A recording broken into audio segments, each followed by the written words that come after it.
Faire des niveaux sur Doom, c'est assez simple, mais ça veut pas dire que c'est évident. Faut d'abord maîtriser le logiciel. Ça va du truc le plus simple, comme simplement créer des portes ou des pièces et placer des monstres, comme adopter des réflexes avec les raccourcis clavier. Ces choses-là vont vous permettre non seulement de faire des niveaux plutôt sympathiques, non seulement à jouer ou à regarder, mais aussi de les faire de plus en plus vite. Je tiens à préciser que cette vidéo va faire que survoler les choses dont je vais vous parler. Je rentrerai dans les détails dans d'autres vidéos, sinon là ça va être beaucoup trop long. C'est juste pour que vous puissiez avoir un peu d'affinité avec l'éditeur avant de commencer à faire des choses. Mais je vais arrêter de tergiverser et on va parler de ce qui est important. Le logiciel. Tizzy Ultimate Doom Builder, c'est vraiment pour moi la meilleure option. Il permet de créer des maps compatibles avec une flopée de portages qui soient extrêmement vieux ou extrêmement modernes avec une chier de fonctionnalités. Mais ça j'en parlerai plus tard. Évidemment, je vous ai mis le lien dans la description pour que vous puissiez aller le télécharger. Une fois dans le logiciel, et comme avec tous les bons logiciels, on se retrouve face à une magnifique interface qui a l'air aussi fun qu'un compteur électrique, ainsi qu'une grande surface vide et un joli dessin au milieu. Mais vous laissez pas intimider par le rien. Évidemment, la première chose à faire, c'est d'ouvrir un nouveau projet. Vous pouvez créer un projet en cliquant sur cette icône en haut de l'écran, ou bien en utilisant le raccourci clavier CTRL-N, comme New ou Nouveau en anglais. Juste là, vous pouvez ouvrir les projets que vous aviez déjà fait ultérieurement. Quand vous créez un nouveau projet, une petite fenêtre va s'ouvrir et là, plusieurs choses à régler. Premièrement, le format de la map. Ça correspond au format de la map. Pour être plus précis, ça veut dire à quel point elle va être compatible avec différents ports et quelles seront vos options pour construire. Par défaut, elle sera sur UDMF, le format le plus avancé, mais celui-ci il est compatible qu'avec ZSDoom ou Zandronum, je crois. C'est pas gênant, sachant que c'est souvent le port par défaut des gens, mais tout le monde l'utilise pas pour plein de raisons, valide ou non. Enfin ça c'est un débat. Ça va surtout dépendre de ce que vous voulez faire en fait. Dans ce tuto, on va se mettre au format Boom, Doom 2, Doom format, et ce pour plusieurs raisons. La première raison, elle est toute conne, c'est juste pour pas se perdre, parce que UDMF il propose des tas de choses dont vous vous servirez pas avant longtemps, et si vous débutez, ça sert à rien de se disperser. La seconde raison, c'est aussi parce que Doom, c'est un vieux jeu et il a ses limitations, et jouer avec celle-ci, c'est ce qui vous permet de mieux comprendre comment le jeu d'origine fonctionne et appréhender plus facilement les nouvelles fonctionnalités par la suite. Et enfin, la dernière raison, c'est parce que comme ça, votre map sera plus accessible, dans le sens où quasi tout le monde pourra y jouer, avec ou sans mode, et sur beaucoup de ports différents en fonction des préférences de chacun. Enfin bon, je sais qu'il y a encore un connard qui va se ramener avec son MS-DOS et dire oui, non, moi la map, je peux pas la lancer, gna gna gna, mais ok. Bon, la suite maintenant. Là, ici, c'est pour le script si votre format en utilise, mais dans l'immédiat, on s'en branle. Là, ici, c'est le nom de votre niveau, mais alors, pas du tout celui que vous voulez lui donner, plutôt sa place. Par exemple, Entryway, c'est map 01, la première map. Vous avez 32 maps de disponibles. Pour demain, si vous voulez faire des watts pour ce jeu, ce sera E pour l'épisode, genre 1, 2 ou 3, suivi de M pour la map, donc entre 1 et 9. Changez le vrai nom du niveau, enfin plutôt son titre, c'est plus chiant et on verra pas ça ici. Là, vous indiquez juste sa position. Enfin, vous devez ajouter des ressources. Le truc le plus important, c'est d'ajouter l'iWAD que vous voulez utiliser. Du coup, une iWAD, c'est genre Doom 2, Doom 1, Plutonia, etc. Vous pouvez les trouver légalement en achetant une copie sur Steam par exemple et en récupérant le fichier dans les fichiers du jeu. Mais bon, c'est pas si dur d'en trouver en ligne. Vous pouvez aussi ajouter d'autres choses plus tard, par exemple si vous avez des textures personnalisées, mais dans l'immédiat, on a le plus important et c'est mieux de commencer par simple. Votre Megawad à 64 niveaux et à 2000 textures custom pour Brutal Doom attendra d'abord que vous soyez foutu de créer une porte qui fonctionne. Enfin, vous faites OK et... tada.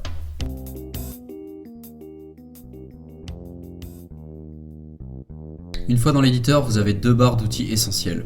Les outils de tracé ici et ceux de manipulation juste là. Pour que ce soit plus compréhensible, je vais utiliser l'outil de rectangle et en tracer un. Je clique une fois pour commencer à tracer et une deuxième fois pour terminer le dessin. Dans le mode Drawline, pour terminer le dessin, il faudra soit que vous fermiez votre figure, soit que vous fassiez clic droit. Juste avec cette forme, on a les trois éléments essentiels de ce qui compose la géométrie d'un niveau. Premièrement, les vertices, ou les points si vous préférez, les line def, des lignes quoi, et enfin les secteurs, c'est les zones délimitées par les line def. Juste ici là c'est les objets ou les things, mais j'en parle pas tout de suite. Le clic droit dans chacun de ces modes sert à sélectionner et le clic gauche à manipuler. Quand vous êtes dans un mode de tracé, vous pourrez voir différentes options de customisation de l'outil, comme ajouter des guidelines pour vous aider à tracer. Je vous incite à regarder par vous-même dans chaque mode. La seule exception c'est l'outil de gris, ces options se trouvent dans ce volet en haut à droite de l'écran. Vous avez juste à survoler les trois petites flèches et vous pourrez bidouiller. Les objets maintenant, c'est ce qui fait tout le gameplay ou presque de votre map. Vous sélectionnez l'outil Things donc, et vous faites clic droit là où vous voulez le placer. Et là encore une fois, une fenêtre s'ouvre et plusieurs paramètres. Juste ici, vous choisissez l'objet que vous voulez placer, et juste là, les paramètres d'apparition de cet objet. Par paramètre d'apparition, j'entends le niveau de difficulté dans lequel il apparaît, son comportement, etc. Enfin, ça c'est pour les mobs, pas la déco. Bon, maintenant qu'on a l'essentiel, on peut commencer à tracer un semblant de niveau. Bon, maintenant on peut passer au mode le plus intéressant.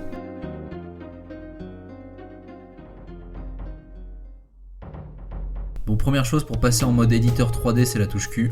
Vous naviguez dans ce mode à l'aide de ESDF et de la souris. Vous pouvez activer et désactiver la gravité en appuyant sur G. Les contrôles sont à peu près identiques à l'éditeur 2D, c'est-à-dire clic gauche pour sélectionner et clic droit pour modifier. Les surfaces sélectionnées sont prioritaires sur les surfaces survolées, donc pensez bien à appuyer sur C de temps en temps pour être sûr de désélectionner tout ce qui pourrait être sélectionné. Et pour être sûr de ne pas modifier une texture à l'autre bout du niveau par inadvertance. La molette vous permet de monter ou de descendre le niveau du ou des secteurs sélectionnés. Par défaut, le niveau change de 8 unités par 8 unités, mais en gardant majeur foncé, vous passerez de 1 unité par 1 unité. Maintenez CTRL enfoncé et vous modifierez la luminosité du secteur.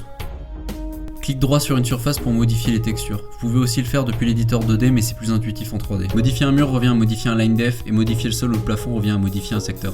D'ailleurs, pour ce dernier, les deux textures s'afficheront, donc pas besoin de précisément sélectionner la texture. Son secteur suffira. Dans le menu, vous avez juste à faire clic gauche sur la texture que vous voulez modifier. À savoir qu'il y a 6 positions, 3 par face du line def.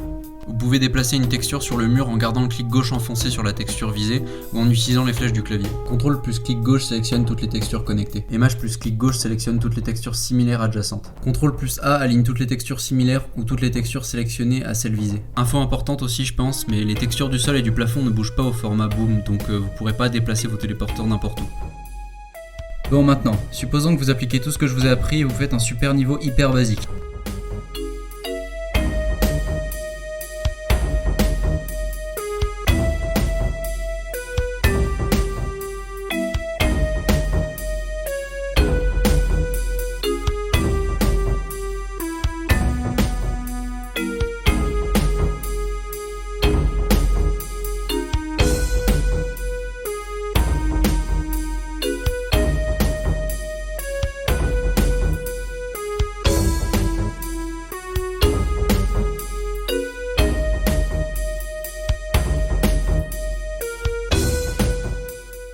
Une fois le niveau terminé, vous allez sûrement vouloir y jouer, donc on va paramétrer tout ça.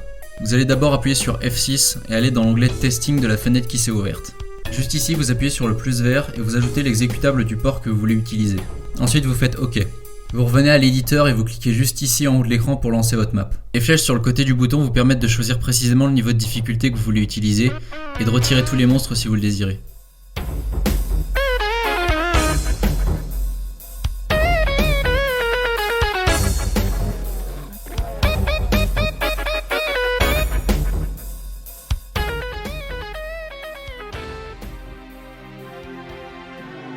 Bon bah voilà à peu près tout ce qui est important de savoir pour bien débuter. En vrai c'est l'essentiel de ce que vous avez à savoir, le plus basique du basique. Et c'est là que je dois vous dire que je vous ai menti, vous apprendrez pas à faire une porte dans cette vidéo. Mais bon, je me rattrape bientôt et je vous ferai une vidéo là-dessus. D'ailleurs je me contenterai pas que des ports, je vous montrerai aussi pour les ascenseurs et plein d'autres trucs. Et maintenant sur ces belles paroles je vous laisse et on se voit bientôt pour la suite.